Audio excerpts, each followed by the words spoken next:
These long dog days of summer, I mean, we just made it through a heat wave. Mama was parched through this heat wave.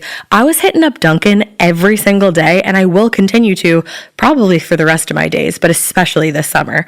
Dunkin' is helping everyone stay cool this summer with its lineup of refreshers. These drinks are packed with bold, fruity flavors and served ice cold. It's amazing. Dunkin' refreshers are the perfect afternoon pick-me-up. I like to start my morning with them personally, and then sometimes I go back for a second one because I'm just feeling crazy. They come in a variety of delicious flavors, including fan favorites mango pineapple and strawberry dragon fruit. And then for a limited time, there's black cherry and there's pink pineapple. I'm going to tell you something right now, and it's a bold claim, let me tell you, but I stand behind it. Pink pineapple will change your life. It is so good. It has me feeling like I'm sitting in a pool, resort side, just living, honey. It's so yummy. Try your favorite flavor with green tea, sparkling water, lemonade, or Dunkin's all-new limeade. I haven't tried the limeade yet, but I'm going to. Usually I get my drinks made with green tea and occasionally lemonade, but I do really like the green tea. Or if you don't want to build your own, try one of Dunkin's curated refreshers like the Cherry Lime Ricky or the Ultimate Pink Daydream. The Cherry Lime Ricky, scrumptious. I could drink like 3 of these a day. They're so freaking yummy. Head to Dunkin' today and find your favorite refresher. Dunkin' refreshers contain less than 1% fruit juice. Limited time offer. Chilling crime cases are mysterious, but finding coverage shouldn't be. With the State Farm Personal Price Plan, you have options and can personalize your plan to help create an affordable price so you can get back to cracking all of life's bigger cases. Talk to a State Farm agent today to learn how you can choose to bundle and save with the Personal Price Plan. Like a good neighbor, State Farm is there. Head to statefarm.com to get a quote. Prices are based on rating plans that vary by state. Coverage options are selected by the customer. Availability, amount of discounts and savings, and eligibility vary by state. Hey, it's Ryan Reynolds here from Mint Mobile. Now, I was looking for fun ways to tell you that Mint's offer of unlimited premium wireless for $15 a month is back. So I thought it would be fun if we made $15 bills. But it turns out that's very illegal. So there goes my big idea for the commercial. Give it a try at mintmobile.com/switch. Upfront payment of $45 for 3 months, $90 for 6 months, or $180 for 12-month plan required. $15 per month equivalent. Taxes and fees extra. Initial plan term only. Greater than 50 gigabytes may slow when network is busy. See terms.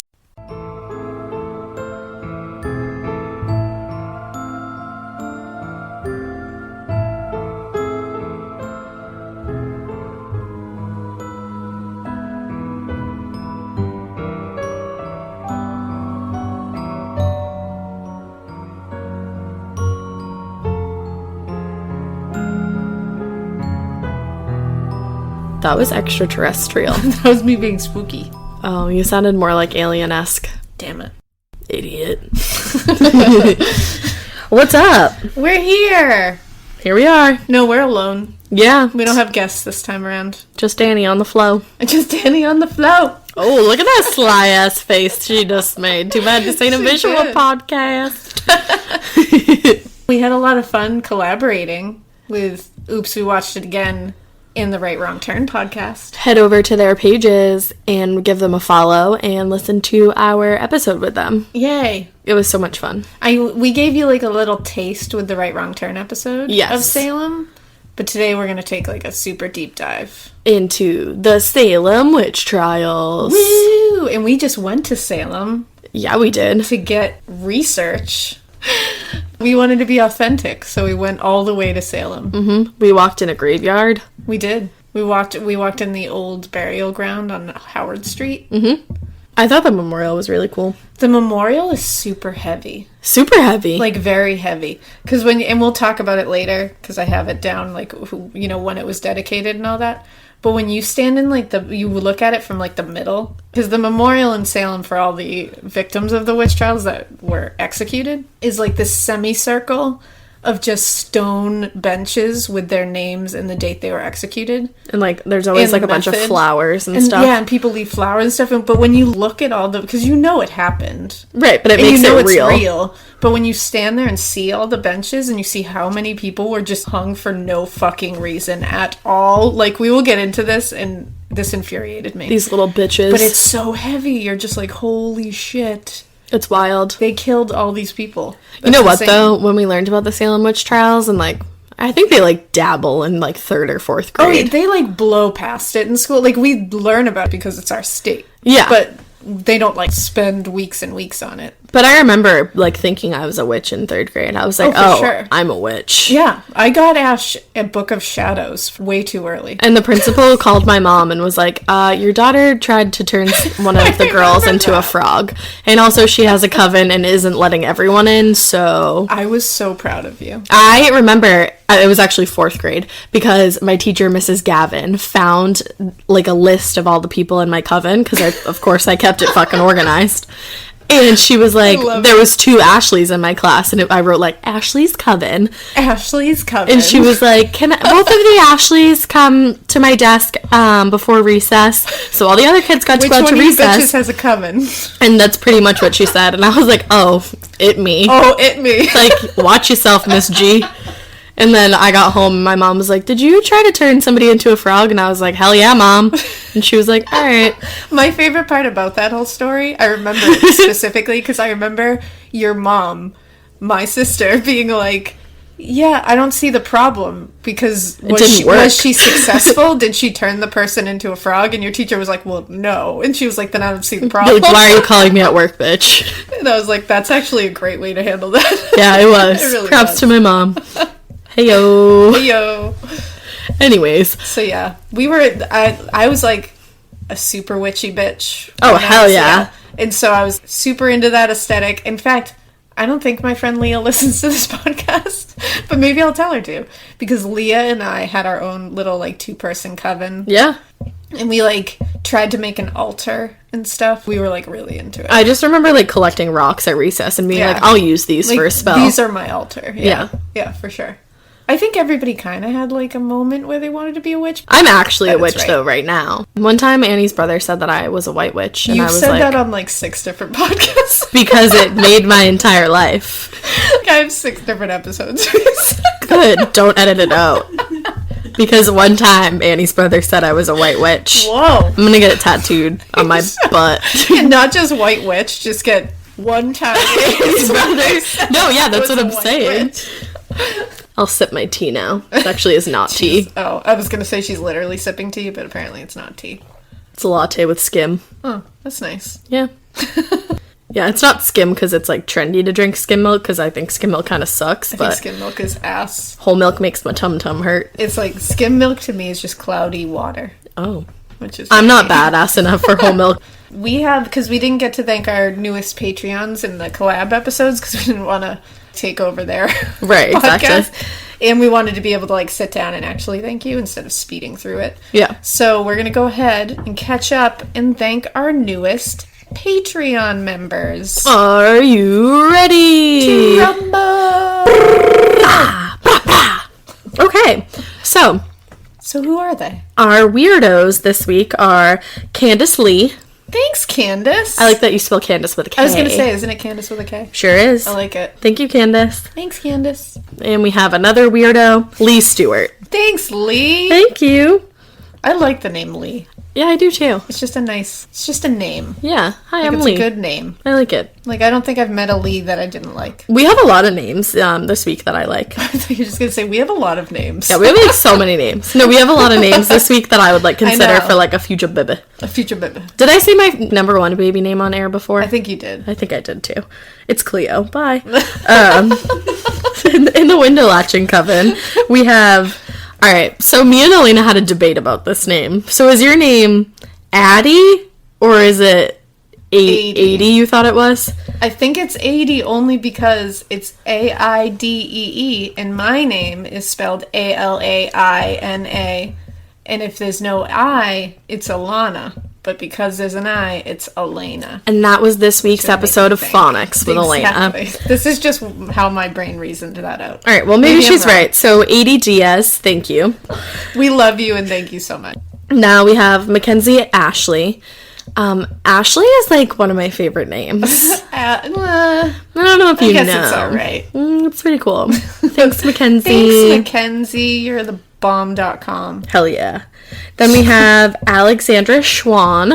Alexandra. I love you. That's Alaina's middle name, kinda. Kinda. See, I'm going to break into a very quick story here. Quick.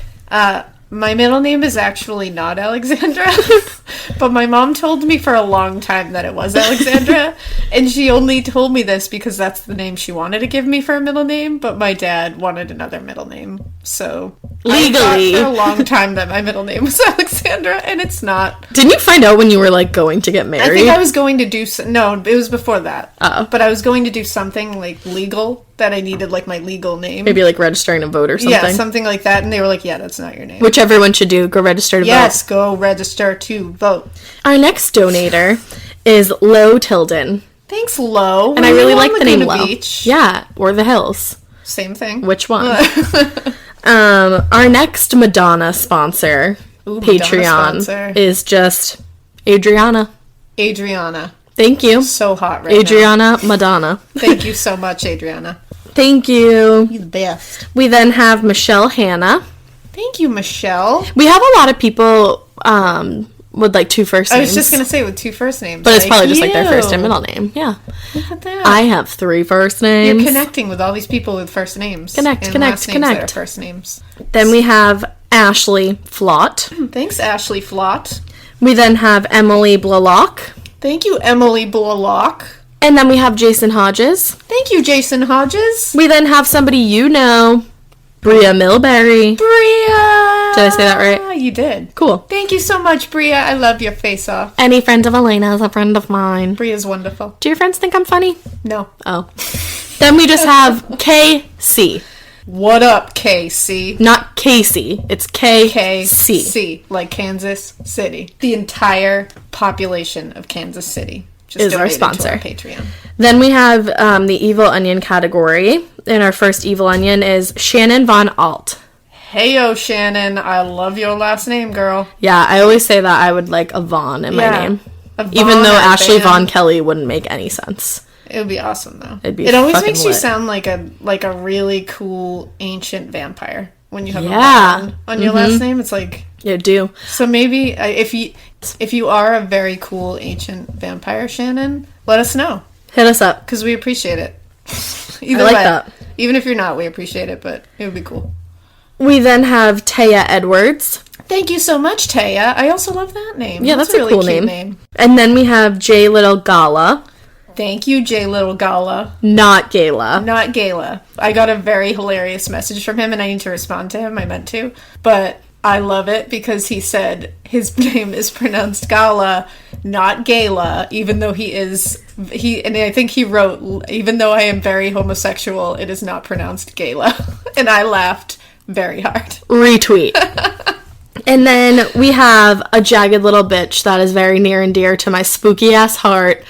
My spooky soul sister, Alexa Gagnon. Thanks, Alexa Gagnon. I love you. See you at I dinner love you tomorrow. too. I don't know you, but thank you so I know. much. You've never met Alexa. You're the best. She's great. And then we have a custom Patreon, Maria LaPenta. Maria, thank you so much Thank you. for your custom donation, girl. Oh, if anybody watches Big Mouth, I just sounded like the dad. Thank you. Thank you. That's a great show. It's so fucking Go watch good. that, guys. Go watch it right now. Also, Dark Tourist. Hey, do you like Dark Tourist? I do. So, thank you so much to our new Patreons and to our existing Patreons. You guys are fucking amazing, and you continuously blow our minds. And we with your appreciate you. generosity. We really do. And we have some cool stuff in store. I've been sharing some of the little sneaky peekies from our artiste Vasco Vaz, who We is have making a some... fucking artist. He's so badass too. His shit is so good. Yeah, I say we just start this thing right off. Let's get to it. So yeah, like we said, today we're gonna cover the Salem Witch Trials. Spook. And I know a lot of people think they might know what's going on here, but You don't. when you really dive into this shit, it is bonkers. Not bananas. No, this is bonkers. This is like a whole nother level of banana. Another tier. Bonkers. Like, I'm going to use that word a lot because there's a lot of bonkers shit in here. Mm-hmm. And there's some banana shit. So, I know we covered with the Right Wrong Turn podcast the story. Now, I've heard Giles Corey and Giles Corey. I called him Giles because I've heard that. I'm going to keep calling him Giles. Okay. because I want to. So maybe it's Giles. Hey. I don't know. Either way, you know who he is. This is your podcast, It is. bro. It's my podcast. I get to name him. Whatever. What if you're just like, so I heard it called Giles and Giles, but we're just gonna call him Hank. We're just gonna call him Hank Corey. So, but we covered the story of Giles Corey, the unfortunate story, and the Joshua Ward house. We talked about George Corwin, who was the sheriff who presided over all of these things. He was the one who arrested. I just want to catch you up so you're up to speed. He was the one who arrested all the accused. He's the one who interrogated a lot of the accused. He tortured them. And he was the one who carried out the executions. So he's a big dick. He was a real bad guy. Now, I'm just going to lay this all out right now. There's a lot of people in this story that are, like, legendary assholes. Like, legendary. Like, when you actually research this, you're like, wow, these people were straight up garbage people. Should we put that on the shirt? Legendary asshole? Legendary assholes. I would wear that. Right? I think we should. These were just, like, malfunctions of the human genome of the highest order. Okay. Like, this... It'll piss you off. Genome. Yeah, it was just real bad. So, let's start it off, shall we? Here we go. So, these trials officially began in February 1692 and ended in May 1693 when the last remaining accused were released from jails. So, a little, over a year. But that was it. So, it doesn't seem like a long period of time, but they really, used that time. It was a hellish year. It was a year. Now, it's important to note before we go into this that this was 17th century in America, so there wasn't a good solid legal system in place yet. There was no checks and balances, and the colonies were still just trying to figure out what the fuck was going on with themselves. Right. And we were still in the process of aggressively stealing this land from the Native Americans who rightfully owned that shit, so everything was kind of a hot mess at this point. Now, records show that 200 people were accused during this short period of time. Between 140 and 150 were actually arrested for it. 20 people were executed. 14 were women, 6 were men, and somewhere around 13 more people died while in jail awaiting their trials. Oh, and 2 dogs were accused of witchcraft, and they were shot and killed.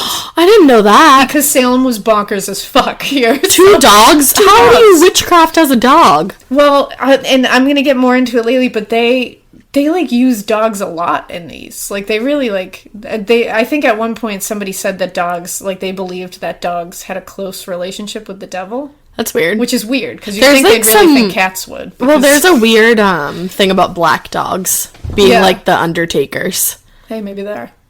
Well, I want a black lab, so I hope not. We have black labs, all in our family. I love them. Yeah. But if they were the Undertakers of the underworld, I'd be like, that's badass. Yeah. I'd be like, don't take me there. Just it's cool. Keep doing you, dog. Now, all but Giles Corey were hanged. These hangings occurred on a place called Proctor's Ledge, which is at the base of Gallows Hill.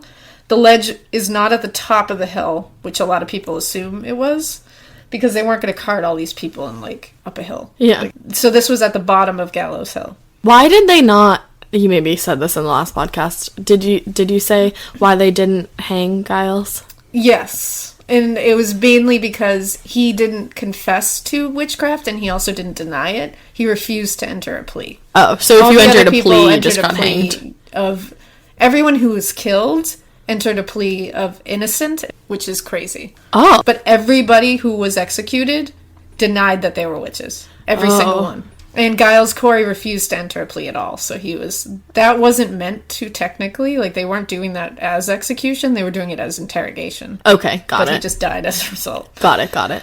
We'll go back into him a little bit later. But, now Proctor's Ledge, which is at the bottom of Gallows Hill in Salem, was seen as a good place to do this because it was visible to a lot of the town. Oh, that's So whoever lovely. was hanged could be seen swinging from a tree. Because they didn't use actual gallows, they just hung the accused from one of the trees on the ledge. Jesus. Yeah. Now, no one was burned at the stake, which is contrary to popular belief. Not in Massachusetts or in America, actually. That's more of a European thing. We like to hang our witches. They like to burn theirs. Okay. According to historyofmassachusetts.org, which is a really interesting website, probably not for anybody but us in Massachusetts, but whatever. The reason for no one being burned at the stake here is because English law only allowed death by burning to be used against men who committed high treason, and only after they had been, which we talked about in the torture episode, hung till almost dead, quartered, and drawn. Whew. The English considered it unacceptable to burn a woman because it involved nudity. Oh. So they were like, it's cool that we kill her, but like, we can't be see her naked. Yeah, we can't see those boobies. Put your tits away. Unless we're about to rip them off. Yeah, exactly. So go back to our torture episode if you want to hear about that. I.e. torture episode. So burning at the stake was more popular in countries with a strong Catholic church because it did not involve the shedding of blood. And that's because according to the Roman Catholic doctrine, they didn't want any shedding of blood. They wanted it, which is weird because I'm like, burning does shed blood, just in a different way. Yeah.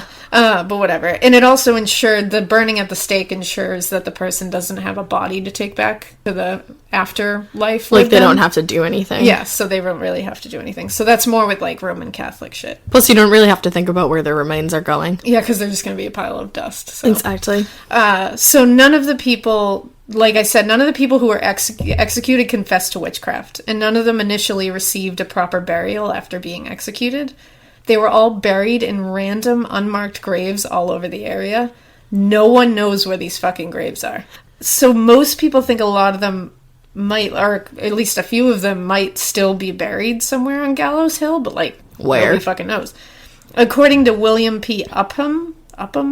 Yeah, I think it's Upham. For the Peabody Historical Society in 1903, he said, quote, "It is well known that the victims executed as witches on Gallows Hill in Salem in 1692 were thrown into mere shallow graves or crevices in the ledge under the gallows, where the nature of the ground did not allow complete burial, so that it was stated at the time that portions of the bodies were hardly covered at all." So they either threw them in a shallow hole on the execution site, or they threw their bodies into fucking crevices in the rocks near the gallows. Jesus. Fucking wild. That's bananas. Now, I don't get this, because if they were so scared of witches, then why wouldn't they make sure that the bodies were properly entombed so they couldn't come back? Yeah. Like, you would think they'd be scared.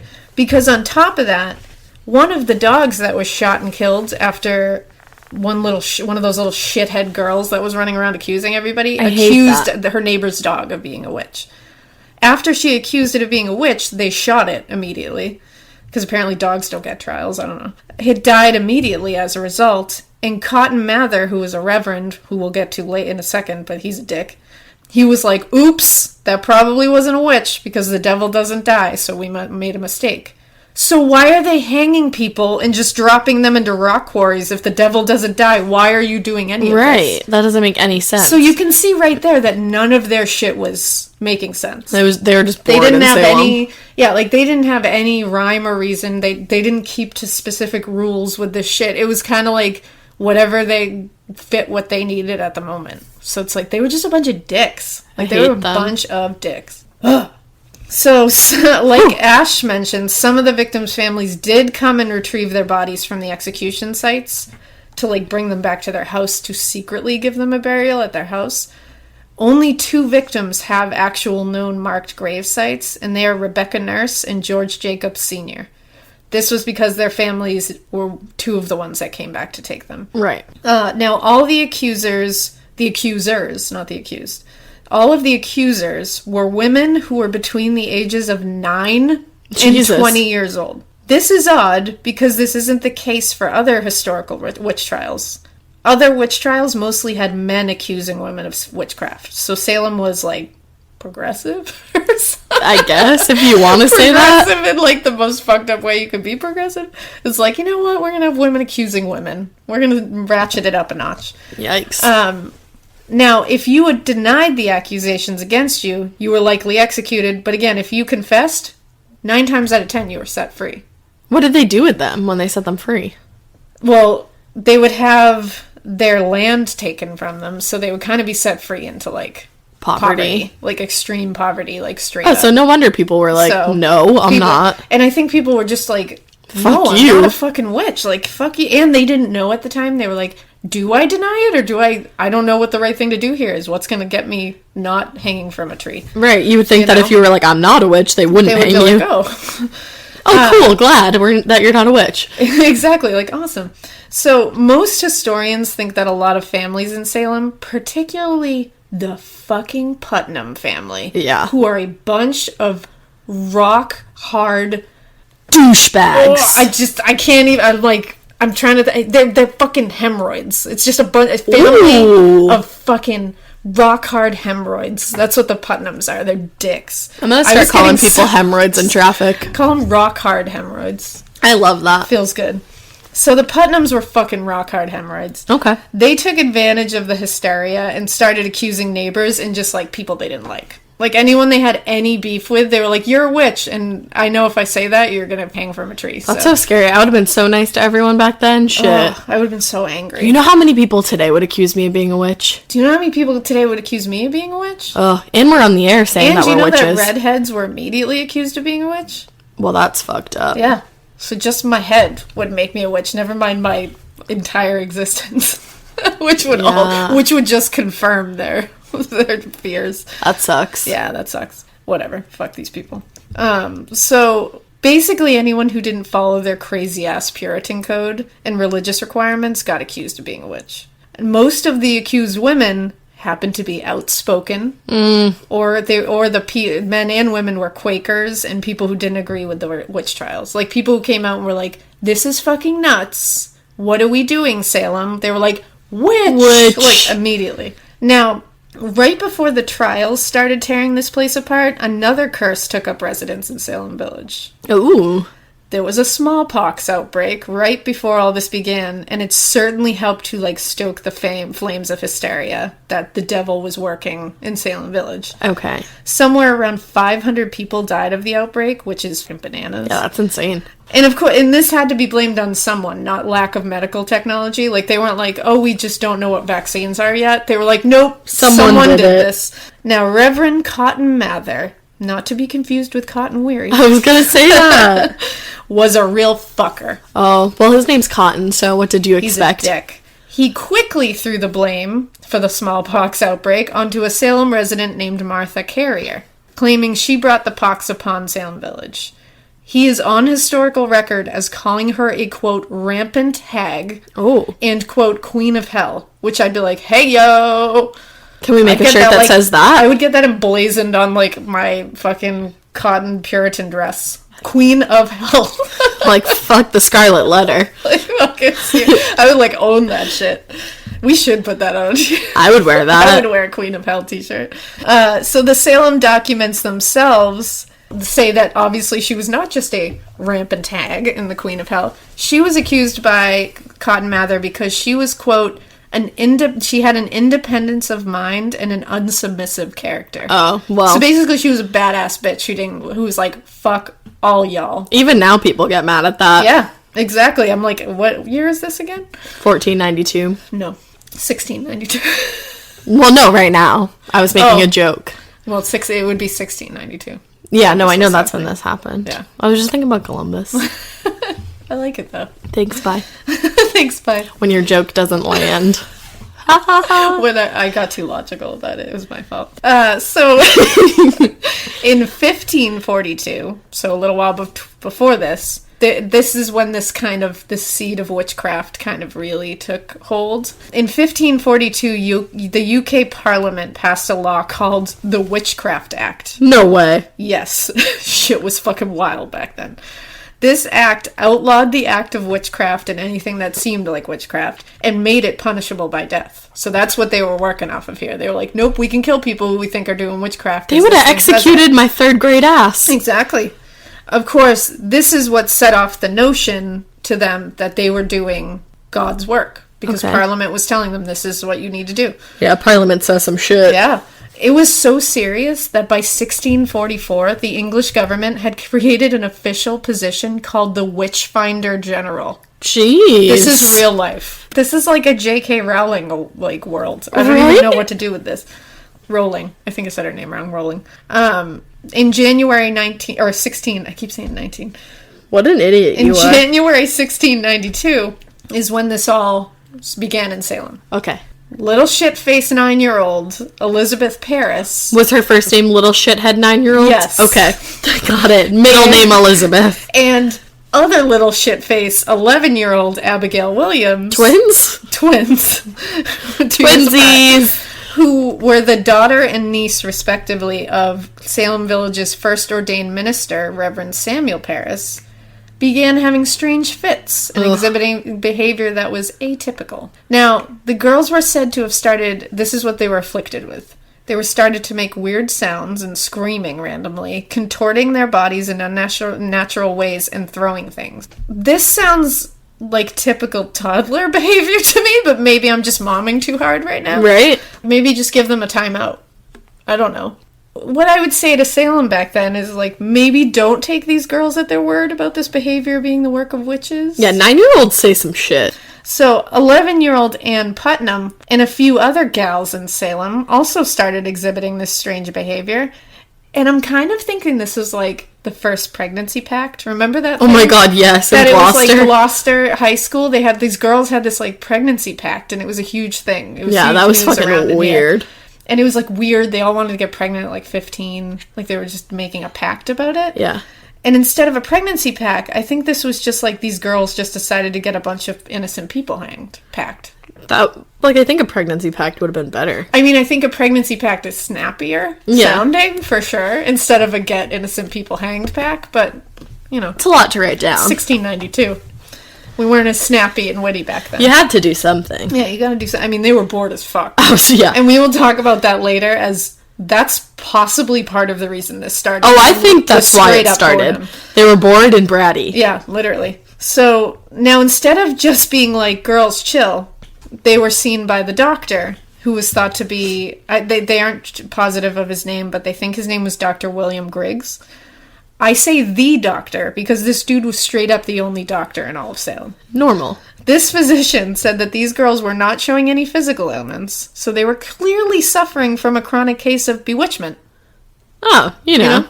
Like, I'm gonna blame all my asshole moods on that. like I'm just bewitched. I'm not That's PMSing. all. I'm Yeah, just fucking I'm bewitched. just fucking bewitched. And you then know wrinkle what? my nose a little. Exactly. And since no one else was around to give a second opinion, the people of the town were like, yup, that's Makes it. sense. These bitches be bewitched. Bitches bewitching. So this alone would just be like, what? Like, what? What are you doing, Salem? Like, sure, they're bewitched. Get them a snappy sitcom, you know, but no. The townspeople were like, all right. But let's who bring bewitched them? Let's bring some more people into this madness real quick. So the town magistrates, people who are supposed to be, like, with it, John Corwin and John Hathorne, told the girls, start naming names. Oh no. Like, adults looked at these fucking children, these fetuses, and were like, tell us who's bewitching you. Like, that's smart. Also, as if you know.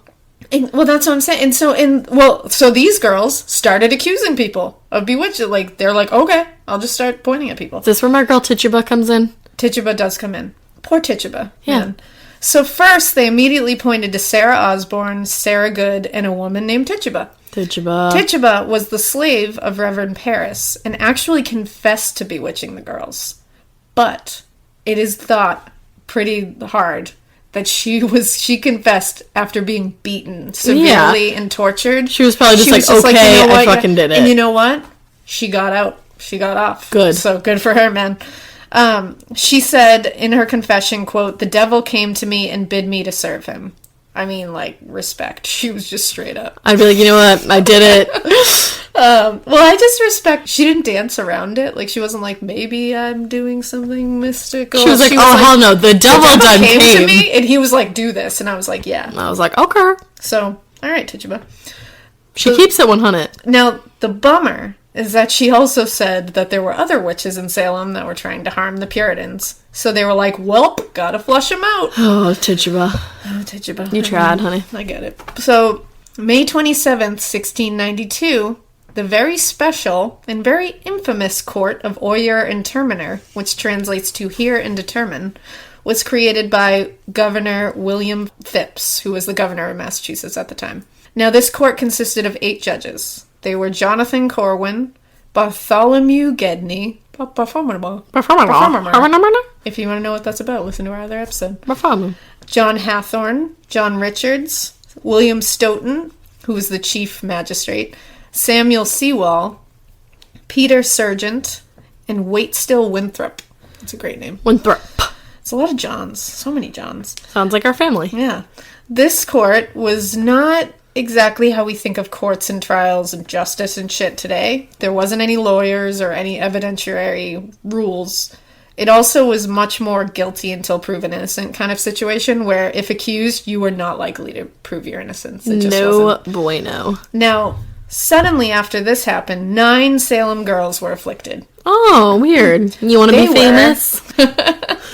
They were Elizabeth Booth, Elizabeth Hubbard, Mercy Lewis, Betty Paris, Ann Putnam Jr., Susanna Sheldon, Abigail Williams, Mary Walcott, and Mary Warren. Mary, Elizabeth, Mary, and Elizabeth. Literally. So they all started throwing out accusations left and right. In court, someone would suddenly say that a witch was, like, doing their business. Mm-hmm. And suddenly the girls would all start, like, having fits and acting crazy. Because they were straight up, these girls suck. This sometimes included the accusers breaking into fevers, which sounds legit. Well, you probably just you can work yourself Well, up. that's the thing. You have to remember that there weren't digital thermometers back in the 1600s. Yeah, they were just moving a lot, so they got hot. Yeah, they could, exactly. They could have increased body temp just because they were having fucking fits. Right. It's and, like, working like yourself when you up. work out or something, you're going to be warmer. Your body temperature rises. It's just the way it is. Science. So I think they worked their shit up. They came off probably flushed and a little overheated, and they were like, fevers! Oh, no. Certainly they were Southern, I don't know. That happened. So, as was super official the ways of the 1600s Salem hysteria, pretrial examinations were held at the Salem Village Meeting House, in Reverend Samuel Paris's house in Salem Village, in Ingersoll Tavern at Salem Village, The tavern. and in Beatles Tavern in Salem Village. Okay. Super official. Pour one out for these Salem witches. Literally. It was during the very first trial of this court of Oyer and Terminer that Bridget Bishop was found guilty of witchcraft. Bridget was the first to be hanged during the Salem witch trials, but she wasn't the first to be accused. She just was the first to be hanged. Between the months of July and September 1692, 18 more people were found guilty of witchcraft and executed after her. Was Bridget the one that they just said was too, lusty? They said she was lusty, and then apparently she was, a gossip, and that's why. Oh my god, I would have been, Yeah, hanged straight away. Hang am I. Of course, they weren't just going to go off the crazy notions of children, right? No, they did. Of course not. I think they did. No. The good people of Salem at this time created a series of highly scientific tests to determine whether or not the Sarah of the hour was dancing with the devil. Or the Sarah of the hour. Because all of these girls were named Sarah. I swear, everybody... If your name was Sarah back then, you were a fucking witch. witch. Sarah, Mary, and Elizabeth. But yeah, and especially Sarah. There's 14 Sarahs that were... It's insane. But they, they wanted to see if she was just merely... pissing off her neighbors by not being a submissive Puritan, or she was dancing with the devil. So the tests for this were... The first one was the infamous water test. Uh-oh. I'm sure people know of this, or have at the very least heard of it, maybe in popular culture. Popular culture. I wanna be popular. Wicked, another witch musical. Look at that. Thank you. I like it. You're welcome. So the accused would be tied up, but not in the way you're thinking. One finger would be tied to the opposite toe, and then they would be slowly lowered into the water. What? If they floated, then they were a damn witch. But if they sank, they weren't. But they were also drowning, so that sucks. If they floated to the top, they were like, witch. But if you fucking sank to the bottom because you were in a ball tied up, they were like, oh, you're not a witch. So that's fun. So either way, you died. Yeah. So the whole reasoning behind this, because you're like, how the fuck did they come up with that? Why do witches float? Well, the whole reason was witches were thought to have spurned the sacrament of baptism, so they would be rejected by water and thus float. So the second test is called witch cakes. Witch cakes? Sounds cute, right? Yeah. It's not cute. Oh.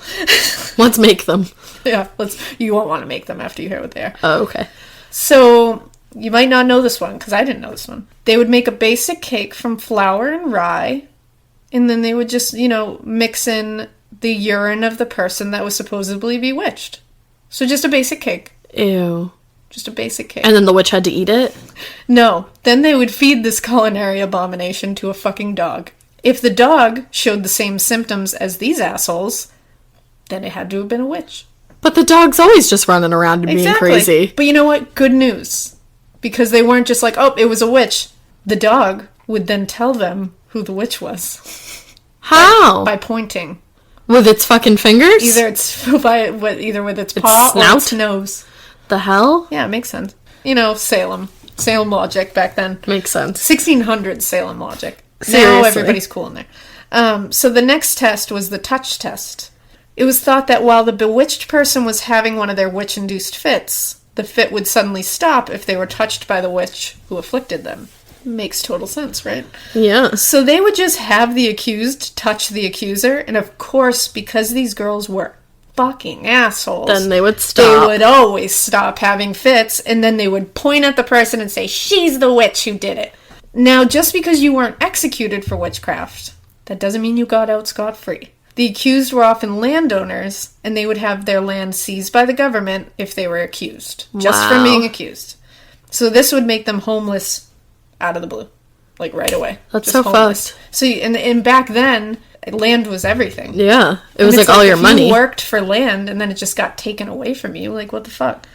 The accused were held in jails all over Salem, Boston, and Ipswich because there were just so many of them that they couldn't all fit in one place. Whoa. They were considered super dangerous prisoners and were relegated to the basements and dungeons of these places. Ooh. In a book called A Delusion of Satan, the full story of the Salem Witch Trials, it's described as, quote, as the most dangerous inmates, the witches were kept in the dungeons. These were perpetually dark, bitterly cold, and so damp that water ran down the walls. They reeked of unwashed human bodies and excrement. They enclosed as much agony as anywhere human beings could have lived. The stone dungeons of Salem Town Prison were discovered in the 1950s in St. Peter Street when the site was excavated to build a New England Telephone Company building. In 1692, they stood under a wooden structure 20 feet square known as the, quote, witch jail. Since they were so close to the banks of a tidal river, they were probably infested with water rats. Ugh. Certainly they were a breeding ground for disease, but accused witches were worse off than the other unfortunate prisoners. Their limbs were weighted down and their movements were restricted by manacles chained to the walls so that their specters could less easily escape to wreak havoc. Oh my god. So they weren't just like thrown in these basements, they were chained to shit and weighted down. Wow. Yeah. Now, those who were jailed obviously came out. If they came out of it and were free, they were fucked up for life. Duh. That'll fuck you up. Such is the case with one girl named Dorothy Good. History calls her Dorcas Good. Yikes. But that's not, from what I read, her name was Dorothy. I don't know how. Dorcas was a name back then, so I don't know if they just got it wrong. Well, this girl was the daughter of Sarah Good. March 3rd, 1692, Anne fucking Putnam Bitch. was deposed and claimed this, quote, I saw the apparition of Dorothy Good, Sarah Good's daughter, who did immediately almost choke me and tortured me most grievously. And so she hath several times since tortured me by biting and pinching and almost choking me, tempting me also to write in her devil's book. And also on the day of her examination, the apparition of Dorothy Good tortured me during the time of her examination and several times since. That sounds like a big bunch of bullshit. Well, are you ready to hear how much of a vicious cunt Anne Putnam is? I'm ready. Now, March 24th, 1692, Dorothy was taken into custody and examined, quote, on suspicion of witchcraft. Examined meant she was literally chained up in the dungeon in Ipswich jail. Oh, Dorothy was... Chilling crime cases are mysterious, but finding coverage shouldn't be. With the State Farm Personal Price Plan, you have options and can personalize your plan to help create an affordable price so you can get back to cracking all of life's bigger cases. Talk to a State Farm agent today to learn how you can choose to bundle and save with the Personal Price Plan. Like a good neighbor, State Farm is there. Head to statefarm.com to get a quote. Prices are based on rating plans that vary by state. Coverage options are selected by the customer. Availability, amount of discounts and savings, and eligibility vary by state. Hey, it's Ryan Reynolds here from Mint Mobile. Now, I was looking for fun ways to tell you that Mint's offer of unlimited premium wireless for $15 a month is back. So I thought it would be fun if we made $15 bills. But it turns out that's very illegal. So there goes my big idea for the commercial. Give it a try at mintmobile.com/switch. Upfront payment of $45 for 3 months, $90 for 6 months, or $180 for 12-month plan required. $15 per month equivalent. Taxes and fees extra. Initial plan term only. Greater than 50 gigabytes may slow when network is busy. See terms. 4 fucking years old. She was 4? Yep. Oh, I think I remember hearing about that. Accused a 4-year-old of witchcraft, and this 4-year-old was locked up alone in a dungeon. That's horrible. That's how evil these people are. I can't even. She was chained up in the dungeon from March 24th to December 10th. After they hanged her mother for witchcraft. They forced her poor father, who was poor, they were like living on the streets, to scrounge up $50, which was like $1 billion back then, to release her. Oh my god. She suffered such psychological damage while imprisoned as a 4-year-old that she was said to be completely insane after her release. Aww. Like they had to pay someone to take care of her. Oh my god. Yeah. A 4-year-old. What, was she like 5 when she got released? She probably was close to 5. Oh my god. Or at least 5. But after all, like I said, prison sucked ass. So while awaiting trials in prison, the accused were repeatedly not only weighted down, starved, all that good stuff, they were repeatedly humiliated as well by being forced to undergo physical examinations of their bodies. Ew. Now, there was something called the mark of the devil that they looked for. And basically, it was like any mark, mole, anything like that they said the accused got branded with when they made the pact with the devil. So it was like an abnormal thing. Yeah, like anything. Could be a mole, a beauty mark, a birthmark. I have a birthmark on my stomach. Yeah, they would have, you're redheaded and you have that. They'd be like, yeah, no. They also would look for a teat from which the witch's familiar was believed to have nursed from. Yes. They were looking for her another boobie? They were looking for a teat that appeared somewhere on these people's bodies from which a spirit animal would drink from. Reality was not something that the Salem Puritans were very close with. So you're telling me they were looking for a third boob? A third nipple. Oh. They were looking for a third nipple from which a witch's familiar would come and drink from. They ever find that? Nah. Didn't think so. Nah. Weirdly enough, no. He's still looking? So when this was done, the accused were stripped naked in front of a group of people, and their bodies were just like poked and prodded. Ew. If any suspicious marks were found, they were pricked with needles. Ouch. The female prisoners' boobs were often examined multiple times a day. Ready? For any sign of lactation or breastfeeding, and the appearance of their breasts were recorded and discussed in the courtroom. What if they were pregnant? Well, some of them were. Yeah, I think actually know. Sarah Good gave birth to an infant in jail. Yeah, and Goody Proctor was too, because she had her baby after she got... It's fucked up. Damn. Yeah. There even started forming at this time actual witch hunters who would go door to door in Salem and ask people to accuse other people of witchcraft. What? Like, they would just be like, tell me somebody who did witchcraft. And these people were so fucking scared. They were like, oh, that person did it. Well, you probably would have wanted to accuse somebody, right? And if you don't accuse somebody, they might be like, you might be a witch then. Right. Like, anything. Any little thing. I would have moved. Seriously, it's like, that's terrifying.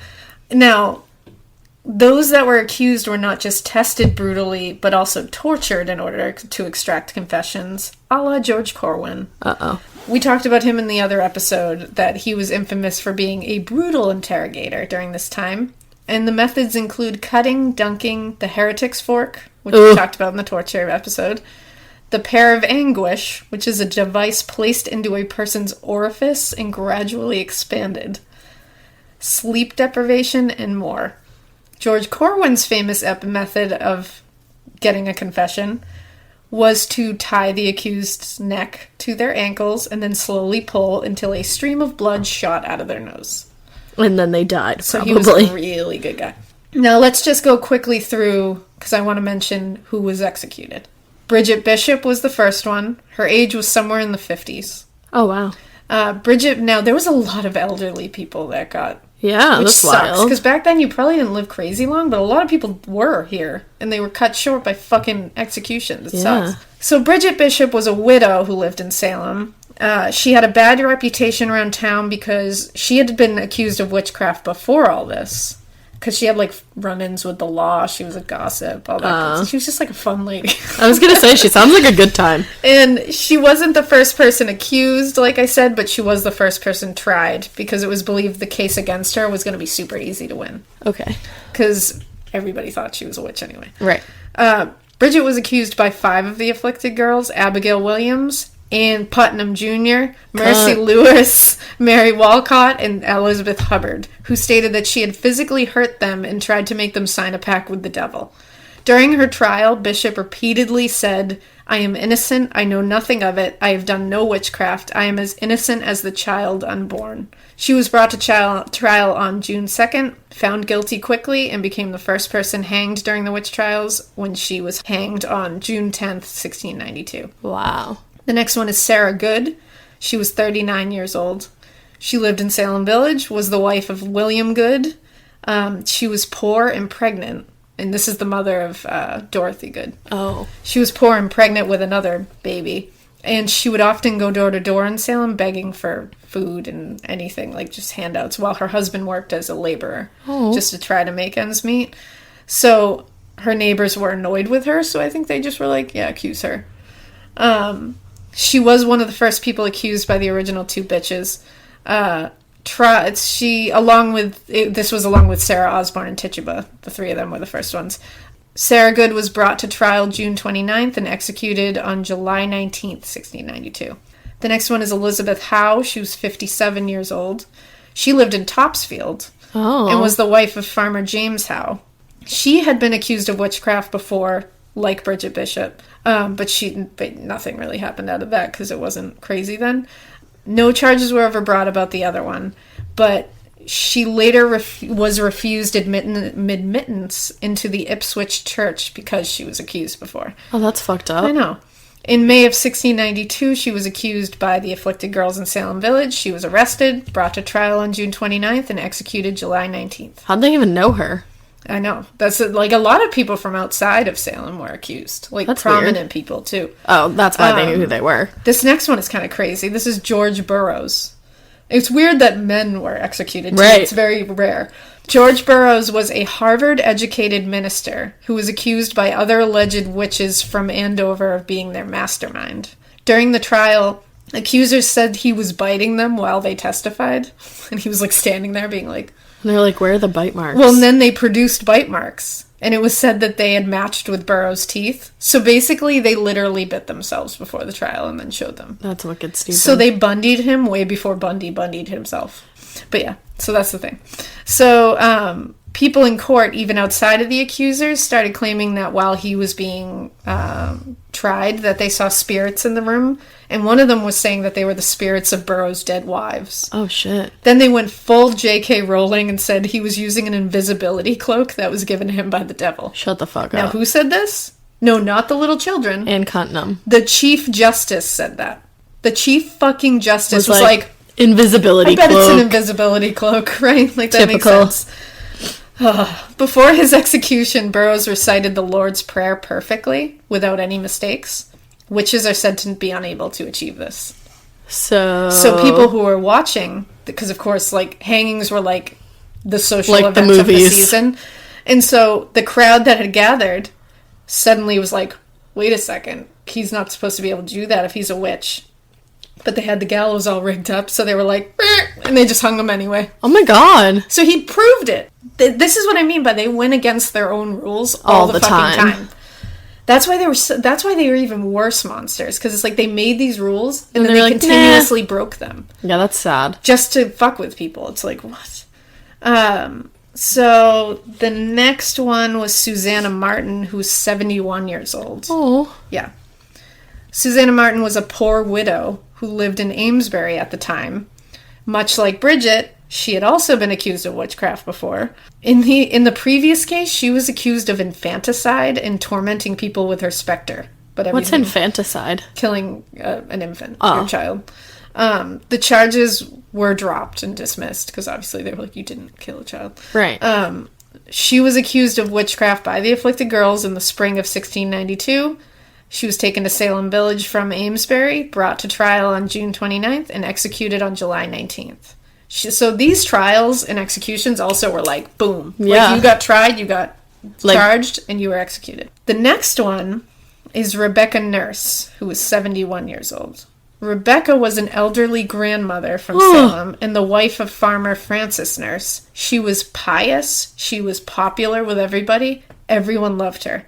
But she had a feud with the fucking Putnam family. No. Over what? Over border boundaries between their lands. You're kidding. She also disapproved of the appointment of Samuel Parris, who was a close friend of the Putnams. Samuel Parris is the father of the girl who started this whole shit. Oh. Yeah. So the Putnams were Rebecca's main accusers during the witch imagine trials. that. Yeah, and many of them testified against her. Now, during her trial, during the Salem Witch Trials, like during this time, she was found guilty. Or I'm sorry, she was found not guilty Okay. at the end of her trial in late June. But when that verdict was read out loud in the court, the afflicted girls started flipping the fuck out, falling over and screaming, and they asked the jury to reconsider the decision. So she was found not guilty, and they flipped out. So the jury reconsidered and came back and told her she was guilty. How is that even allowed? It doesn't make any sense. She was executed on July 19th, 1692, and this execution was when a lot of people in Salem started being like, I don't think this is right. Like, this is not right. She was found not guilty. She was found not guilty. These little bitches have a shit fit in court. Right. And they're just like, yeah, okay, guilty. Let's hang her. And you're like counting on 9 and 10 and 11-year-olds. Yeah, I want to like retroactively just kick them all in the fucking teeth. I know, I want to get to the end because I don't remember if anything happens to them. So the next one's Sarah Wilds, who was age 65. She lived in Topsfield too, and was the wife of a local judge, John Wilds. This is when prominent people started getting accused here. She had a kind of a bad reputation because she had some brushes with the law, kind of like Bishop and all that. Just a fun gal. Like fun gals that they're picking on. In 1649, she was accused of fornicating out of wedlock with Thomas Wardwell. And in 1663, she was accused of, ready? Wearing a silk scarf. Oh, fuck. Woo! What a bad bitch. Woo, Sarah. Don't be wearing that Getting silk hot in scarf. here. We're helter-sweltering in here with that scandal. Imagine if you had to go to trial for that. Because you wore... And also, I love that you didn't... It wasn't like she wore one. She was might have. accused of wearing She one. might have worn that. Like, woo! You doggy. I know, I'm stressed. So after she married widower John Wilds in 1663, John Gould and Mary Gould Reddington, who were the brother and sister of John Wilds' late wife, so like her in-laws, they hated her. So in 1670, they began spreading rumors that she was a witch. This was obviously before They the probably trials meant to say began. bitch. They probably did. And they got misheard. This was in 1670, so it was before the trials began, so they were just like, this bitch is a witch! Like, I think they were just like, everyone hate Fuck her. They didn't know that she was going to be hung in a tree. So the rumors obviously continued for years, and finally Sarah Wilds got so pissed at Mary Gould Reddington, her, like, somewhat sister-in-law, that she physically attacked her on the road one day, pulling her off her horse and throwing her to the ground, which I'm like... Yes. Claps for you. I would have done the same exact thing. You know what? You can only push someone so far. Now, even Mary Gould, after Mary Gould Reddington died from natural causes years later, Mary's friends continued to harass and torment Sarah. Oh my god. So she was just getting bullied because they didn't like her. The Gould family... Ready? Mm-hmm. They were close friends with the Putnams. Oh. And shortly after the Salem Witch Trials began, the Putnam family was like, Sarah Wilde's a witch! Fucking Putnams. I'm so angry at the Putnams. She was arrested in April 1692. John Wilde's daughter from a previous marriage and son-in-law, who were Sarah and Edward Bishop, were also arrested at this time, as was John's other daughter, Phoebe Wildes. Sarah Wildes was brought to trial June 29th and executed July 19th. Wow. A lot of people were executed on July 19th. I know, that was like a very busy day for the tree. Yeah. But, and also, a lot of, like, if one person in a family was accused, a lot of the times, it would, like, the rest of the family would get accused. I mean, it, like, sort of makes sense in they would a just fucked be up like, way. all of you did it. The next one is Martha Carrier, age 33. She's the one that, Cotton Mather originally was like, you caused the smallpox. Oh, yeah. Martha Carrier lived in Andover and was the wife of Thomas Carrier. She was also the niece of an outspoken opponent of the Salem Witch Trials, Reverend Francis Dane of Andover, and the sister of accused witch Mary Toothaker of Billerica. Carrier was the first person in Andover accused during these trials. She was accused by her neighbor Benjamin Abbott after the two had a dispute over land, and Abbott immediately fell ill. Oh. Her children were also accused, and then they were coerced into testifying against her. Oh. So Carrier was brought to trial on August 5th and executed August 19th. So her kids testified against her? Because they were kind of made forced them. to. And they did that a lot. That's They were so fucked up. Yeah. The next one is John Willard, who was about 30 years old. He was the deputy constable in Salem at the time. He was one of the first people in Salem to speak out against the witch trials. Oh. He was responsible for helping to arrest the accused witches, but soon he started to be like, whoa, like, this is fucked up. So he quit his job in protest. Oh, wow. Which, like, what a badass stand-up dude. Yeah. Like, way to put your money where your mouth is. Shortly after all this, he was accused of witchcraft by Ann Putnam. Ann Putnam Jr., Bitch face. who also accused him of beating her baby sister to death. Whoa. Willard was not immediately arrested, but his in-laws, the Wilkins family, began to suddenly be suspicious of him. Wait, did after she all have a this baby happened. sister that died? I think she did, but it was probably just because it was the 1600s Right. and everybody died. Willard was accused a second time by his wife's grandfather, Bray Wilkins, after Wilkins fell ill upon receiving a cross look from Willard. Oh, God. He Yeah. probably just had to sneeze or something. Right? So just a few days later, in May 1692, Bray's grandson, Daniel Wilkins, was found dead. His body was bloody, beaten, like brutally. And according to the court records, it says, quote, "To the best of our judgment, we cannot but apprehend, but that he died an unnatural death by some cruel hands of witchcraft or diabolical act." Wow. So an arrest warrant was issued for John Willard, because they were like, it had to have been him. Ridiculous. He had already fled Salem, so a second Yeah, I would've arrest. been like, He was bye. smart. He was like, "I'm getting out of here." But a second arrest warrant was issued for him, and he was hunted down in Nashua, New Hampshire. Oh, wow.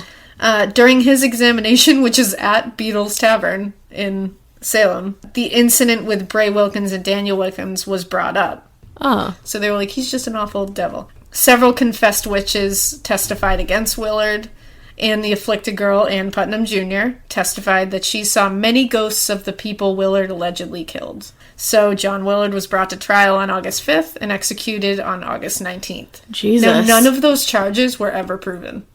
Good. They were just all levied against him, but nothing was ever proven.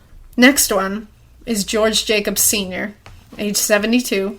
He was accused by several people, including his granddaughter, Margaret Jacobs. He was a reluctant churchgoer, is what he's... Same. Same, dude. And he was also an outspoken critic of the trials. Good. He was first accused by his servant, Sarah Churchill, but then was also accused by Margaret Jacobs, his granddaughter. Then his son, George Jacobs Jr., was accused as well, but he evaded arrest. Oh. So a lot of people testified against him. Almost all the members of The church. the Putnam family. Oh, damn. Almost all the members of the Putnam family said that he came to them in spectral form and beat them with a cane. As one does. That sounds legit. I would have fucking came to them in spectral form and beat them with more than a cane. Right? I want to now. And I bet the people were like, the judges were like, you know what? He has a cane. Yeah, He did that it. checks out. Yeah, I get it. He was found guilty on August 5th and executed August 19th. Jacob's family was one of the ones who retrieved his body from the execution site and buried him. He's one of the only two that has an actual marked grave. The next one you might remember from The Crucible, because it's just like the name everyone remembers, John Proctor. I remember him. Age 61, he was a wealthy farmer who lived on the outskirts of Salem Village. He was an outspoken critic of the witch trials, and he often threatened to beat or whip the afflicted girls for their role in the witch trials, which I Good. think is hilarious. I think 'cause I'm that's hilarious, too. Someone needs to punch them in the face. For real. So after his wife Elizabeth Proctor was arrested on charges of witchcraft in April of 1692, And she was preggers. yeah. And then the girls decided to turn on John Proctor. During Elizabeth's examination, is when they suddenly were like, he's also a witch. So it was like he was there just to like support his wife, and they were like, you too, you're a witch, like right in the middle of the thing. Oh my god. So then his entire family was eventually arrested for witchcraft. Holy shit. Proctor knew that Salem was clearly in the middle of fucking hysteria. Like, Right. he could see it. Obviously, he was like, this is insane. So he wrote a letter to the Boston clergy in July asking that they intervene. And he was like, please move these Because you're going to wipe out a trials. whole town. When he was like, this is insane. Like, no one can stop this. And he Right. was like, can you move the trials to Boston? Because at least there, it could be fair. The clergy did respond, but they said it was too late to save Proctor, who was brought to trial on August 5th and executed August 19th. Damn. Another day that was really busy. The 19th is big. His remaining family members were either never charged or found guilty and eventually pardoned. So Proctor's body was reportedly retrieved from the execution site and secretly buried, but no one's ever found it. Oh. Next one is Alice Parker. Her age is unknown. She was the wife of fisherman John Parker. They lived in Salem town, where Alice was known as a pious and honest woman. She also had a reputation of, like, being clairvoyant. And on one occasion successfully predicted that a friend's husband had died at sea. Oh. So that's no good. When, Yeah, when you don't- have any don't kind of be special doing that. don't have special abilities. Just cook and clean and say your don't prayers. be different or special in any way. Don't do it. In May of 1692, afflicted girl Mary Warren suddenly was like, Alice Parker is a witch. During her trial, she made Warren made several weird ass accusations against Alice. Of course she did. She claimed that Alice had bewitched her mother to death, made her sister ill, and had drowned several men and boys at sea. Casual. Yeah. So she was brought to trial on September 9th and executed on September 22nd. The next one is Mary Parker, who was about 40. She was a widow from Andover. She was accused by Sarah Phelps and Martha Sprague of Andover, and it's not really known why.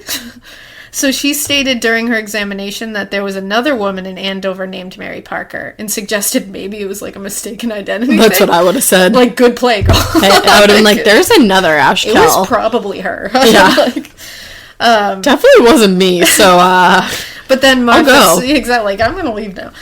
But then Martha Sprague was like, nope, you're her. Oh, Like, no. you're it. So she was brought to trial September 17th and executed on September 22nd. Apparently they just, like, put aside a few days, like a day a month. they probably to did, do because there all was of probably these. so many, Yeah. well, there was so many people. It's insane.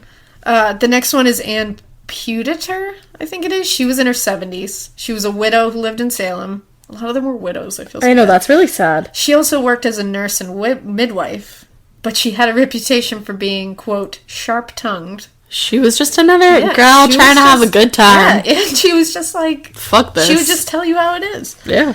I mean, she's seen some shit. She was a nurse and a midwife in the 1600s. Let her be sharp-tongued. She's seen shit. I would have been sharp-tongued. Yeah.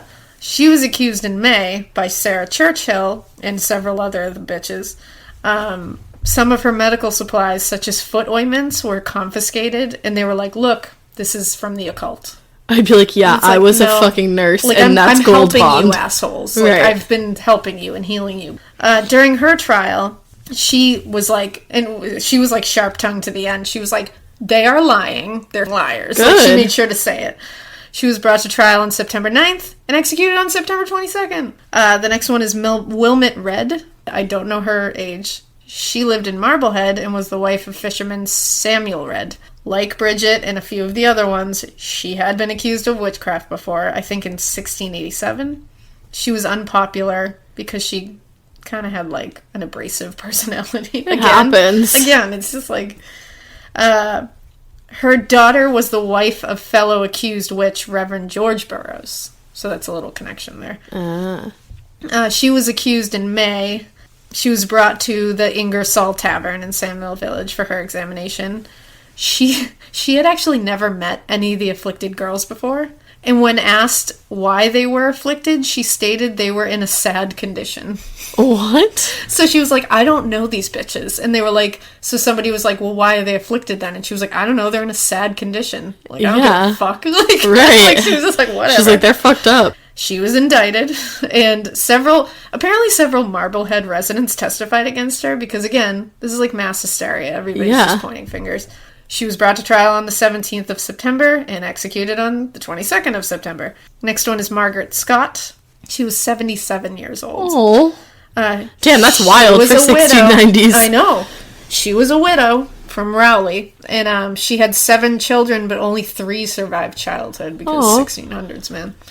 Her husband had died in 1671, and after that she was left, like, super poor and had to, like, beg from her neighbors, so they all hated her.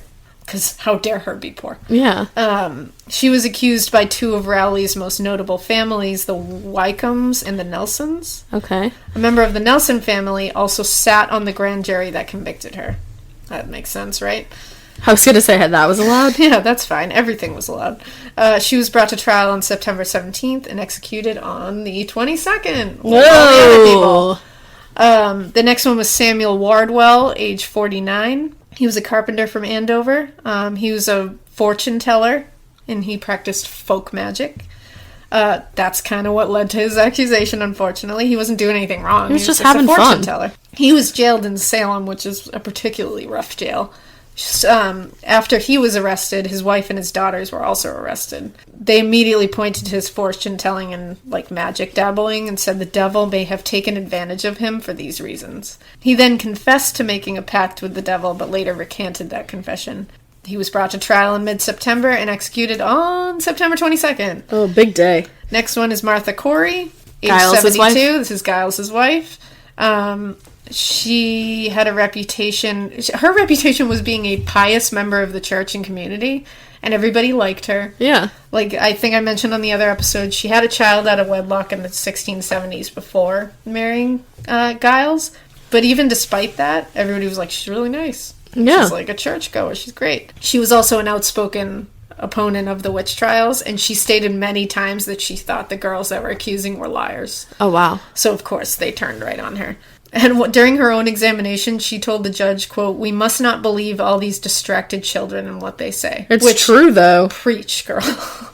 Now, Giles actually ended up testifying against her in court, stating, and he said that she may have bewitched his farm animals and himself. Jesus. Yeah.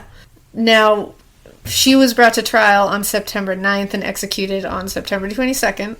Just 3 days after Giles had been tortured to death for refusing to enter a plea. Next one is Mary Eastie, age 58.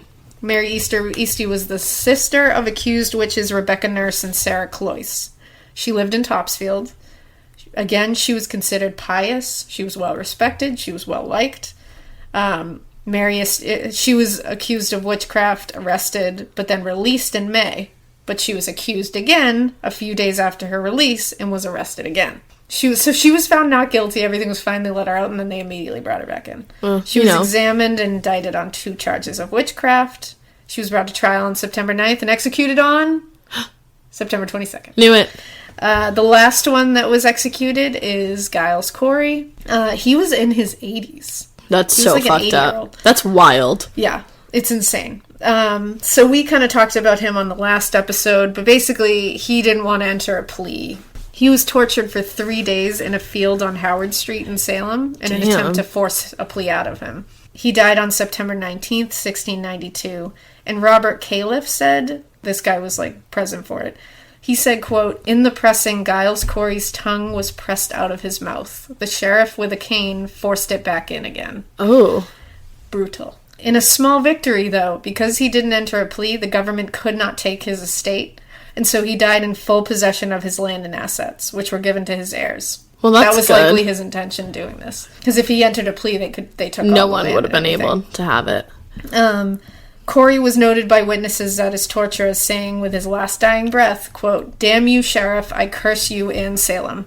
4 years later, at age 30, Sheriff George Corwin, who had arrested, brutally tortured, and executed the accused during the trials, had a fatal heart attack and died. Good. In Haunted Happenings, a book by Robert Ellis Cahill, who was a former High Sheriff of Essex County, noted that every sheriff since Corwin, including himself, a period of almost 300 years, all headquartered at the Salem jail overlooking the spot where Corey was pressed to death, had died while in office or had been forced out of his post because of heart or blood ailments. That's wild. It's like a legit curse. I'm mad because I meant to take a picture of it when we were in Salem, and I thought that's what I was just looking for, but one of the women said, like, I curse you and, like, you'll die with blood in your mouth. Yes. And then one guy had, like a mouth ulcer or something. It was like a hemorrhage of some sort. And died with blood in his mouth. Yeah, I remember reading about that. Isn't that crazy? Yeah, that's a crazy one. It's karma. It is so karma. So, October 3rd, 1692, finally, an intelligent gentleman named, who was Minister Increase Mather. His name was Increase Mather. On October 3rd, he asked me what day it was. He did. It was October 3rd. It's October 3rd. Increase Mather tried to convince the court to stop taking spectral evidence as actual evidence in the court anymore. Because it was dumb AF. Spectral evidence means the accusers were claiming that the accused came to them in, like, spirit or ghost form. Yeah. So after a full year of allowing this shit to go on, They were like, you're right. well, suddenly Governor Phipps's wife, Mary, all of a sudden got brought in and was interrogated on suspicion that she was a witch. After this, The governor was Phipps like, no. he decided out of the goodness of his heart that he should set the accused free and stop the trials. So he dismantled the court of Oyer and Terminer, and he replaced it with the Superior Court of Judicature. This court was different because they were forbidden from taking spectral evidence into consideration, so they actually, like, put a rule on them. The judges for this new court were William Stoughton, Thomas Danforth, John Richards, Waitstill Winthrop, and Samuel Sewall. So, eventually, by May 1693, Governor Phipps pardoned all the remaining accused. October 17th, 1711, the surviving accused and some of the victims' families convinced the colony to pass a bill that cleared some of the accused and executed victims' names. They should. These victims and families were also paid restitutions. Good. Which is good. In 1957, so jumping up a little bit, Massachusetts Governor Foster Furcolo signed a bill into law that officially apologized for the Salem Witch Trials. I just think that's so funny. It's like, Yeah, we're sorry. whoops, like Our bad. Like your apologies are totally A little great. late. Yeah, thank you for that. So did anything ever happen to Ann Putnam and any of the bitchy No. girls? They just got to live their lives? Yeah. No one was mean to them? No, not that. I mean, maybe, but That would have been real mean to them. Well, luckily, this bill that they signed in 1957 officially cleared the name of some of the remaining victims that weren't listed in the original 1711 law. Oh, that's good. In 1992, on the 300th anniversary of the trials, the city of Salem built the Salem Witch Trials Memorial, and the city of Danvers built the Salem Village Witchcraft Victims Memorial in honor of all the victims. And like we were saying, it's really spooky and heavy if you, like, stand in the middle of that shit. It's crazy. And just, like, see how many. It's just really, it's a lot. On October 31st, 2001, the state amended the 1957 apology, clearing the names of all remaining victims. Oh, wow.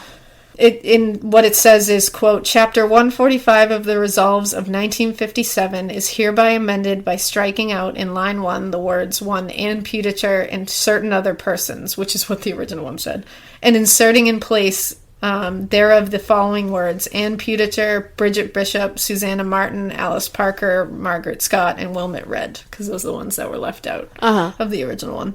So, theories for why this all happened in the first place? Because, like, how the fuck does this start? Well, a behavioral scientist, Linda Caparel, suggested something that's, like, kind of... Makes holds sense. weight. It holds water. They think that the afflicted girls may have been exposed to a fungus called ergot. The fungus can grow on grains like rye, which were very common used in Salem in this time period. This fungus can cause convulsive ergotism, which can cause someone to have hallucinations, muscle contractions similar to seizures, vertigo, and crawling or tingling sensation. So this sounds like a lot what the girls were dealing with. The fact that rye supplies had a long storage life back then, and there was a lot of moisture due to this, like, tiny ice age that was going on back then. It was, like, super cold. Yeah. So there was a lot of moisture in the air. That could have caused this fungus to grow, and they wouldn't have known back then that you're not supposed to eat that. So do you think that happened and then they went that too could have far been with part it? of it? But the girls didn't show any of the physical symptoms of ergot, convulsive ergotism, because it sometimes includes, like, literal disintegrating fingertips. Oh, like, Jesus. it fucks you up. Whoa. And they didn't have any of that. Right. So it's like, I don't know. It makes sense Somewhat. to a point. Now, another theory is just straight up hysteria. And the reason for the hysteria could be attributed to, I mean, in one instance, Robert Califf, who was a Salem merchant, accused Samuel Parris, who was the original accuser's father, of using the witch trials to get back his power that he was losing in the village. And he claimed that Parris must have forced his slave Tituba to confess, thus starting the whole thing off. Right. Now, in 1684, right before the trials, King Charles II revoked the Massachusetts Bay Colony's royal charter, which was a legal document granting the colonists permission to colonize the area. The charter was revoked because the colonists were said to have violated a lot of the rules that were set out in the charter, which include basing laws on religious beliefs and discriminating against Anglicans. A newer, more anti-religious charter was replaced in 1691, and also combined the Massachusetts Bay Colony, Plymouth Colony, and several other colonies into one. So the Puritans who had left England due to religious persecution started thinking their religion was going to be attacked again because of this. So they all got worried about losing control of the colony, political instability, and now the threat to their religion again. That made this feeling of uneasiness and anxiety, so that's all happening. And then on top of that, what was going on back then was King Philip's War. Which was real fucked up. Exactly. Was ongoing at this time, and the front lines of that were only like 70 miles away from Salem. Oh, wow. So most of the people of Salem had seen some of the shit that was going on in the wars. Like, they'd seen really fucked up shit. So, and then they were also fearing that Native American attacks were going to happen at any time. So several of the afflicted girls had witnessed a lot of atrocities and shit. Oh. So they were like, maybe it's post-traumatic stress. Yeah. That would cause this hysteria, because we're still going on the hysteria theory. And on top of that, children at this time were restricted from almost all forms of play. They were expected to really just do chores and study their Bible. And that sounds So of course they're going to be bored as fuck, which is going to cause hysteria. And also, on top of that, the stress of living in such a rigid religious society on this dangerous place that's sitting right next to a fucking war that's going on could make this happen. And, I mean, if you really look at what hysteria is defined as, it's, quote, a condition affecting a group of persons categorized by excitement or anxiety, irrational behavior or beliefs, or inexplicable symptoms of illness. Or, another definition of it is basically the same. It just says, a rapid spread of conversion disorder, a condition involving the appearance of bodily complaints for which there is no organic basis. In such episodes, psychological distress is converted or channeled into physical symptoms. Wow. So, my money is on hysteria. Yeah. Stemming from all of those things. Stemming from The boredom. war, boredom. It was really cold. They were going through a crazy, like, long, cold spell at that point. There's just a ton of shit going on. People thinking their religion was being attacked. I think all of that made hysteria happen, and that's what caused this. I like the ergot poisoning, but It doesn't add up completely. maybe it contributed to it a little Sure. bit. Who knows? Boredom, hysteria with a little touch. With a little dash Touch of fungal ergot infection. poisoning. Exactly. Just a little dash of fungal Just like, poisoning. if we're making a potion. We're making a potion. Which we're not. Just a little pinch. I'm not doing it. A pinch of it. Just a little pinch. Now, if you want the legitimate full transcripts of the entire Salem Witch Trials You can and all get the it. accused, go to salem.lib.virginia.edu, and they have literally the transcripts of everything, like all the court trials and everything. It's actually fascinating. I feel like that would There's be. so much. But go there if you really want to see what's going on. And, yeah. So that is that. That is the Salem Witch Trial. So that was a lot to take in, but... Don't accuse your basically, neighbors. Yeah, the moral of the story is if somebody's name is Putnam, be wary. Hell yeah. Be cotton weary of that bitch. Be cotton wary of the Putnams. You should be. So, right now, we are off to a haunted house, but we will be back with A brand new rap. a brand new we'll tease you out the next subject of the next episode. Maybe I'll pick. I wish you could have seen Ash's face there. Oh. Yeah, so check us out on Instagram at Morbid Podcast. Twitter. At Amorbid Podcast. Gmail us. Morbidpodcast@gmail.com. Facebook us. Morbid : a true crime podcast. And there's also a Facebook group that is like starting to get active, and that's pretty rad. So join the Facebook group. And donate to our what if you feel so inclined? Our Patreon. And we'll mention you on a future episode of Morbid the Podcast. It's patreon.com/morbidpodcast. We appreciate every single cent of your donations. You have no idea. No idea. So, and subscribe, rate, review on iTunes, because when you do that, it pushes us up in the rankings, and then more people can see us. So we hope you keep listening. Yes. And we hope you Keep it weird. but not weird enough that you get hung. Hanged. Hang. I always say hung. It's okay. It doesn't even sound right. Hanged sounds better, so I don't know why I go to hung. Yeah. It's like drink, drunk. I don't know which one is right. Yeah, it's hard. English is hard. English is a weird fucking language. So yeah, stop accusing your neighbors. Yeah, don't do it. Don't do it. Don't accuse dogs of witchcraft. No, fuck that. Yeah. Bye.